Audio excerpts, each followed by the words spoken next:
Chicken fry எப்படி செய்யலான்னு பார்க்கலாம். ஒரு பெரிய வெங்காயம் கட் பண்ணிக்கோங்க. 1 டேபிள் ஸ்பூன் எண்ணெய் ஊற்றுங்க. அந்த வெங்காயத்தை போட்டுருங்க. 2 கைப்பிடி கருவேப்பிலை போடுங்க. இந்த டிஷ்க்கு கருவேப்பிலை கொஞ்சம் அதிகமாக சேர்க்கணும். 2 டீஸ்பூன் இஞ்சி பூண்டு பேஸ்ட்டு, ஒரு தக்காளி கட் பண்ணி சேர்த்துக்கலாம்.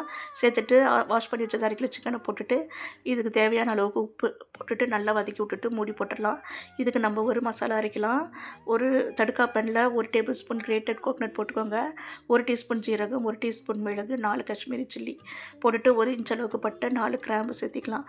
சேர்த்துட்டு ஒரு ஸ்பூன் நார்மல் மிளகாத்தூள், தனி மிளகாத்தூள் இதில் சேர்த்துடலாம். சேர்த்துட்டு நல்லா ஃப்ரை பண்ணிவிட்டு ஆஃப் பண்ணுங்கள். இப்போ மூடி ஓப்பன் பண்ணிட்டு 1 டீஸ்பூன் மல்லித்தூள், 1/2 டீஸ்பூன் கரம் மசாலா சேர்த்துட்டு நல்லா வதக்கி விடுங்க. நம்ம ஆற வச்சுருந்த அந்த மசாலாவை போட்டுட்டு கசூரி மேத்தி 1 டேபிள் ஸ்பூன் போட்டு நல்லா அரைச்சிட்டு வந்துட்டு தண்ணி ஊற்றாமல் அரைச்சிட்டு வந்து இந்த சிக்கனில் போட்டுட்டு மூடி போட்டு ஒரு 5 நிமிஷம் வேக வைங்க சிம்மில். கொத்தமல்லி தழை போட்டு ஆஃப் பண்ணுங்கள். சூப்பரான சிக்கன் ஃப்ரை ரெடி ஆகிடுச்சு.